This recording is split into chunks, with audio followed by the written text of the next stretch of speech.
அன்பர்களே, ஆண்டவராகிய இயேசு கிறிஸ்துவின் நாமத்தில் உங்களுக்கு மனம் நிறைந்த வாழ்த்துக்களை தெரிவித்துக் கொண்டு சத்திய வசனம் திருமறை பாட நிகழ்ச்சிக்கு உங்களை அன்போடு அழைக்கிறோம். சத்திய வசனம், இது தேவனின் வசனம்.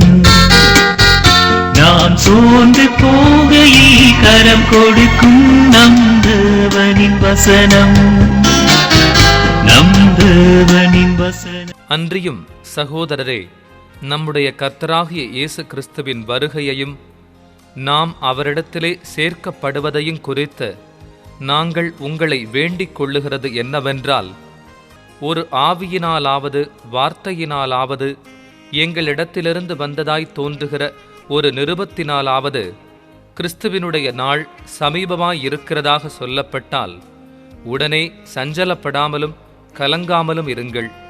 எவ்விதத்தினாலும் ஒருவனும் உங்களை மோசம் போக்காதபடிக்கு எச்சரிக்கையாயிருங்கள். ஏனெனில் விசுவாச துரோகம் முந்தி நேரிட்டு கேட்டின் மகனாகிய பாவ மனுஷன் வெளிப்பட்டாலொழிய அந்த நாள் வராது. இயேசு கிறிஸ்துவின் இனிய நாமத்தில் சத்தியவசனம் நேயர்களுக்கு என் அன்பின் வாழ்த்துக்கள். இந்த நாளிலும் நாம் தெசலோனிக்கேயர் சபைக்கு பவுல் எழுதின 2ஆம் நிருபத்தை தியானித்து கொண்டிருக்கிறோம்.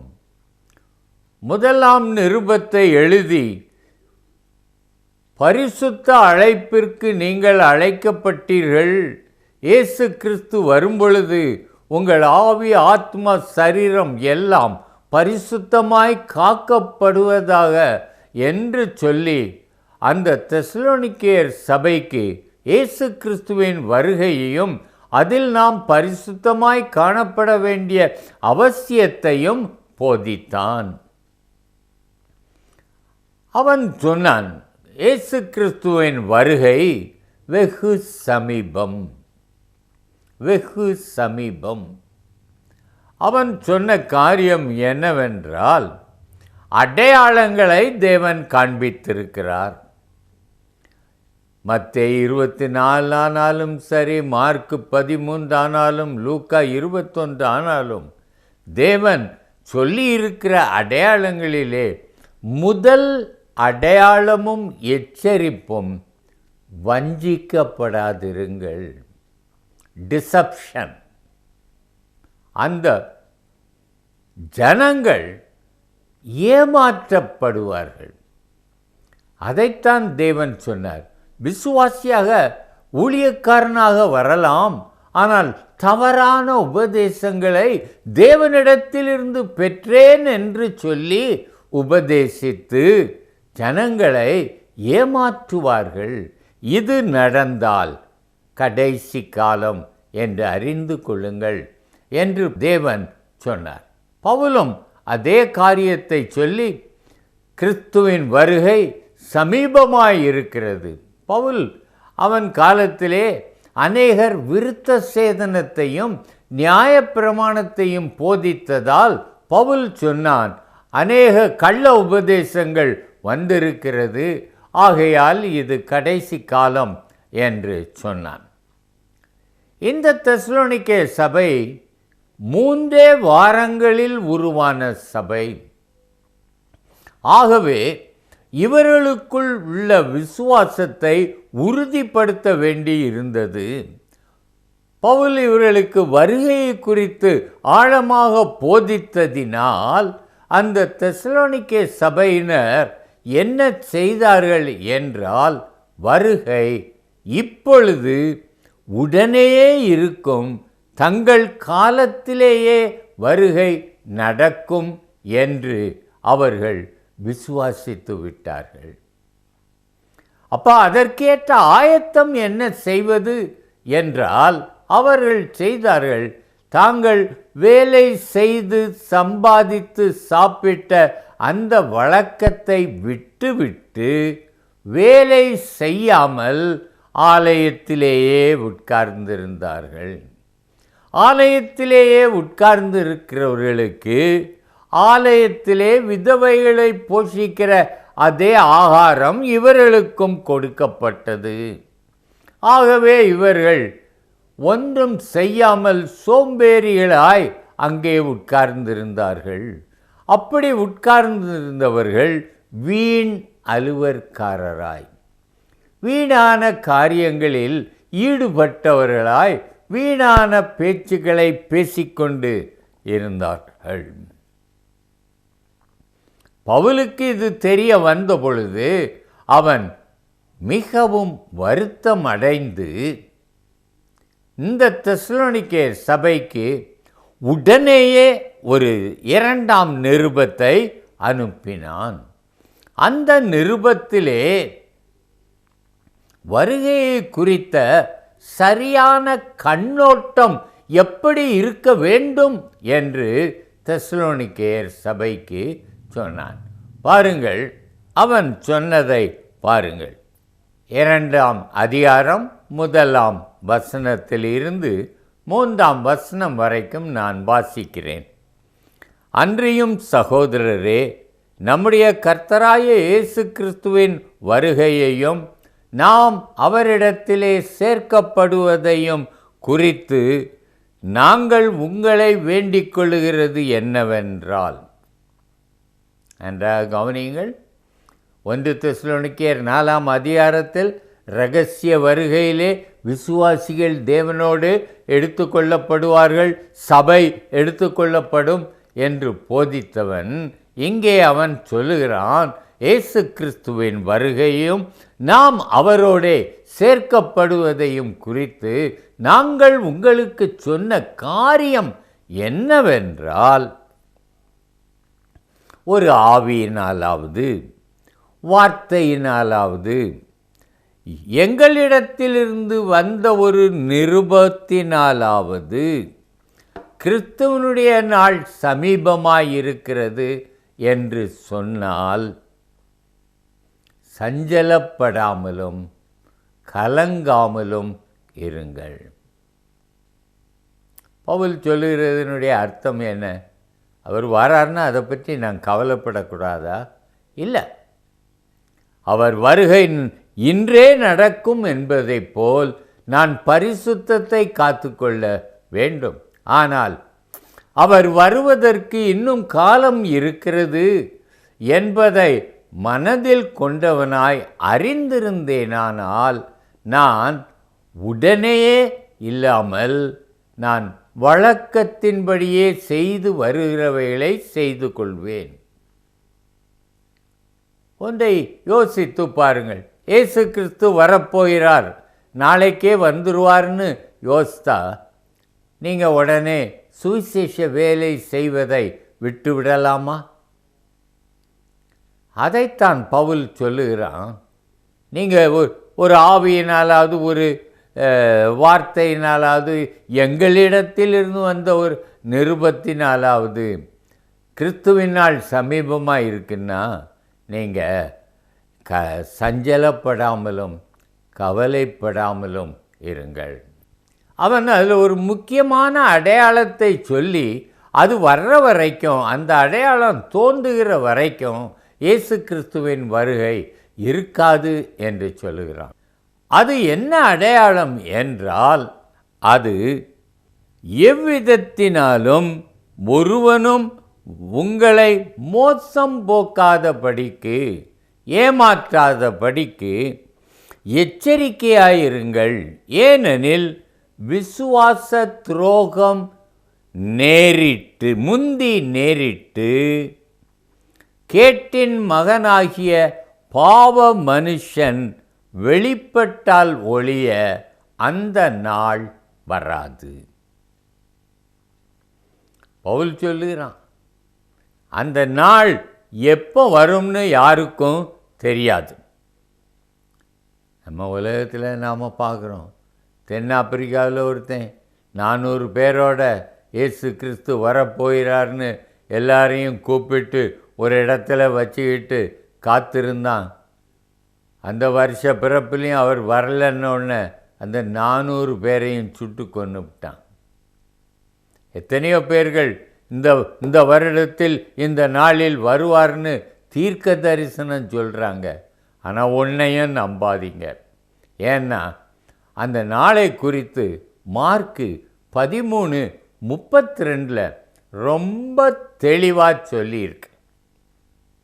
பரலோகத்தில் இருக்கிற தூதர்களுக்கு தெரியாது, குமாரனுக்கும் தெரியாது, குமாரனாகிய இயேசுவுக்கும் தெரியாது, பிதா ஒருவருக்கு மட்டும்தான் அந்த நாள் தெரியும். ஆகையால் நீங்கள் இன்னைக்கு வந்துட்டு நாளைக்கு வந்துட்டுன்னு யாராவது கணக்கு போட்டு சொன்னால் நம்பாதிருங்கள், கலங்காதிருங்கள். அவன் ஒரு கள்ளத்தீர்க்கதரிசி. ரொம்ப சமீபமாயிட்டுன்னு சொல்லலாம், அடையாளங்களை காட்டலாம், உண்மைதான். ஆனால் அந்த நாளையும் நாளிகையையும் பிதா ஒருவர் தவிர மற்றொருவனும் அறியான். பரலோகத்தின் தூதர்களும் அறியார்கள், குமாரனும் அறியார். ஆகையால் விழித்திருங்கள். அதுதான் பவுல் சொல்கிறது. அதான் என்னைக்கோ ஒரு நாள் வர்றதுக்கு ஆயத்தமாக இரு. ஆனால் நாளைக்கே வருதுன்னு செய்கிற வேலையெல்லாம் விட்டுட்டு சும்மா சோம்பேறியாய் உட்கார்ந்திராதே என்று சொல்லு. இதற்காகத்தான் இந்த 2ஆம் நிருபத்தை எழுதினார். தம்முடைய வருகைக்கு இயேசு கிறிஸ்து பல அடையாளங்களை சொல்லியிருந்தார்.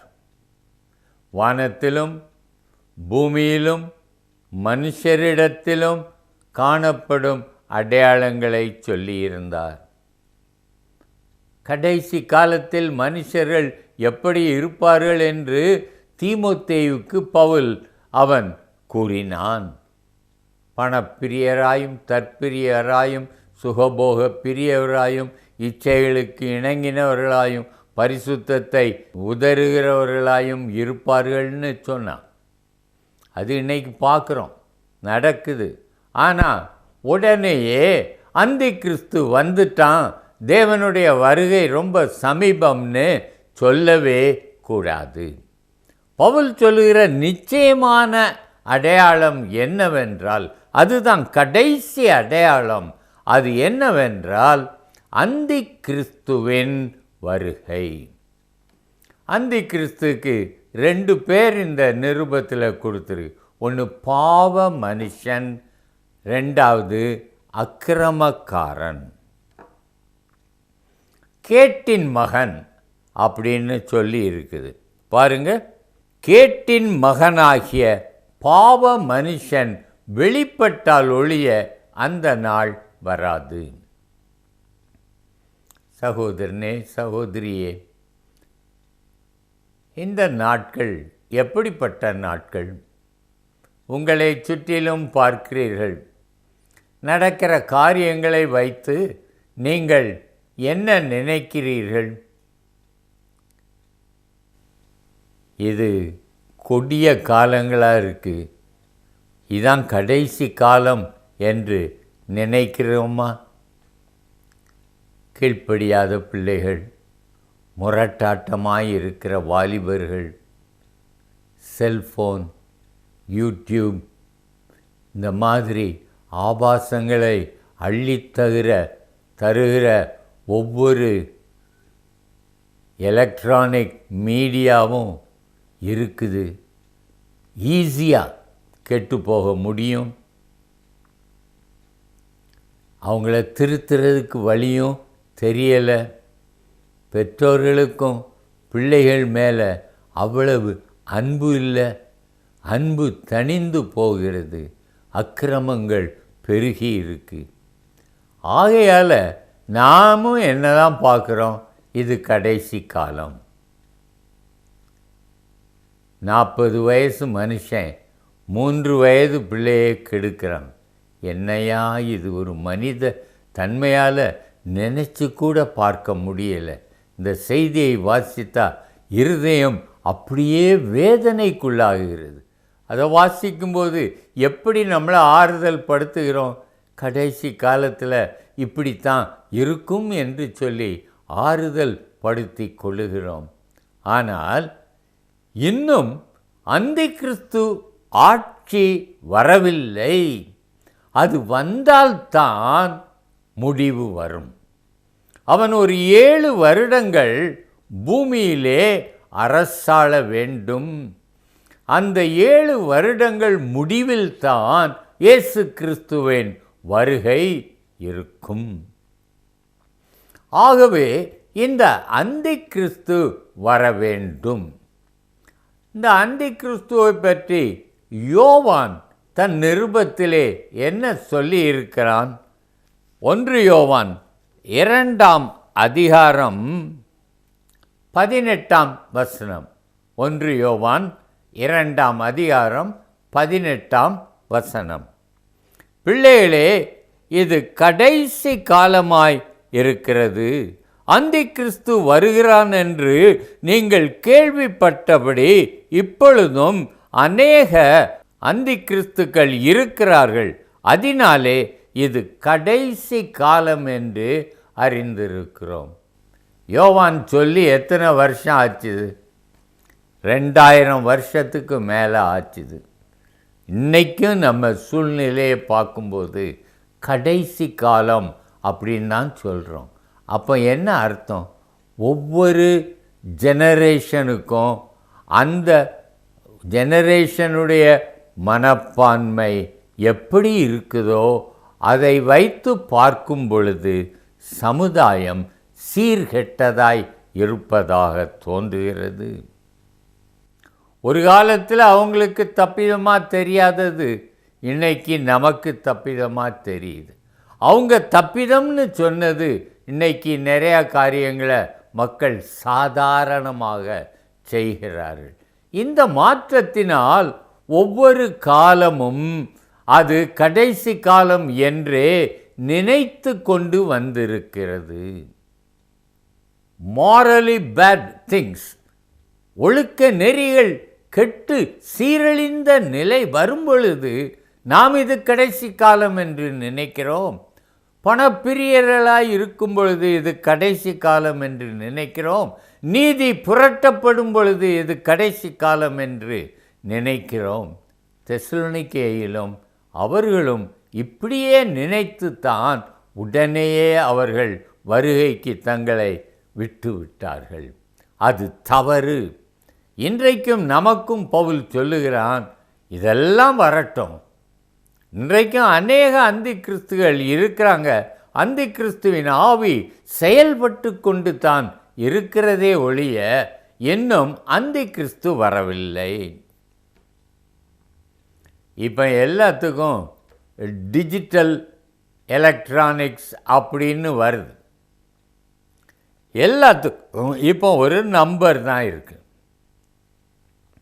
உங்கள் செல்ஃபோனுக்கு 10 டிஜிட் நம்பர் இருக்குது. உங்கள் பேங்க் அக்கௌண்ட் நம்பர் 15 டிஜிட் இருக்குது. ஆதார் கார்டில் 12 டிஜிட் நம்பர் இருக்குது. இப்படி எல்லாமே பெரிய பெரிய நம்பர்களாக இருக்கிறதுனால எத்தனை பேருக்கும் இந்த நம்பர்களை கொடுக்க முடியும்? ஆகையால் தான் நம்ம என்ன நினைக்கிறோன்னா, அந்தி கிறிஸ்துவின் ஆவி இப்போ வந்திருக்குது. அவன் தாம் முத்திரையை பதிக்க ஜனங்களை கட்டாயப்படுத்துவான் என்பதை போன்ற ஒரு சூழ்நிலை இன்றைக்கு இந்த காடுகளினாலும் எண்களினாலும் நடப்பதால் நாமும் இது கடைசி காலம் என்று நினைக்கிறோம். சகோதரரே, உங்களுக்கு பவுல் சொல்லுகிற என்னவென்றால், கர்த்தரின் நாள் சமீபம், கடைசி காலம் என்று சொன்னால் சஞ்சலப்படாமலும் கலங்காமலும் இருங்கள். ஒரு முக்கியமான அடையாளத்தை தெரிந்து கொள்ளுங்கள். அந்தி கிறிஸ்துவின் ஆட்சி பூமியில் நடக்காமல் இயேசுவின் வருகை வருவதில்லை. அந்த அந்தி கிறிஸ்துவின் ஆட்சி நடக்க வேண்டுமென்றால் இன்றைக்கு அவனை ஒன்று தடை பண்ணி கொண்டிருக்கிறது. அது என்னவென்றால் பரிசுத்த ஆவியானவர். இந்த பரிசுத்த ஆவியானவர் அந்தி கிறிஸ்து வெளிப்படாதபடிக்கு அவனை தடை செய்து கொண்டிருக்கிறார். இரகசிய வருகையில் சபை எடுத்துக்கொள்ளப்படும் பொழுது பரிசுத்த ஆவியானவரும் எடுத்துக்கொள்ளப்படுவார்.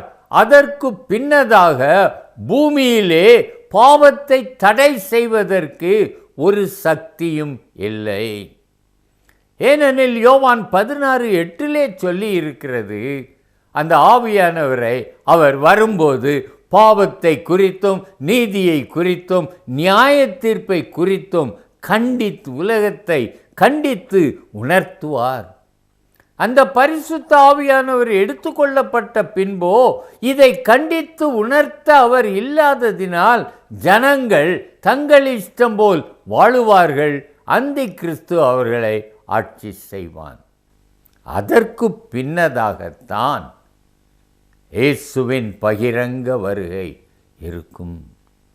ஆகவே சகோதரனே, இந்த காரியத்தை நன்றாய் விளங்கிக் கொள்ளுங்கள்.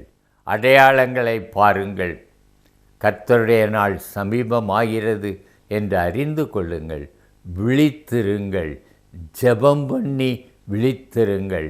வேதத்தை வாசித்து தியானித்து வசனத்தின்படி வாழ்ந்து கொண்டிருங்கள்.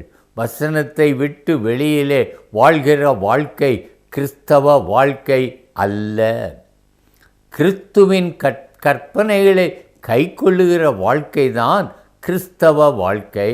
அதுதான் தேவனிடத்தில் அன்பு கூறுகிற ஒரு வாழ்க்கை. ஆகவே சகோதரனே, இன்றைக்கும் நீங்கள் அப்படிப்பட்ட ஒரு வாழ்க்கை வாழ்ந்து வருகைக்கு ஆயத்தமாயிருங்கள். உங்களோடு சேர்ந்த கூட்டத்தையும் வருகைக்கு ஆயத்தப்படுத்துங்கள். ஜெபிக்கலாமா? அன்பின் தகப்பனே, உம்முடைய வருகையை குறித்து நாங்கள் சரியாக உணர்ந்து கொள்ள எங்களுக்கு உதவி செய்யும். இயேசு நாமத்தில் ஜெபிக்கிறோம், ஜீவனுள்ள பிதாவே, ஆமென்.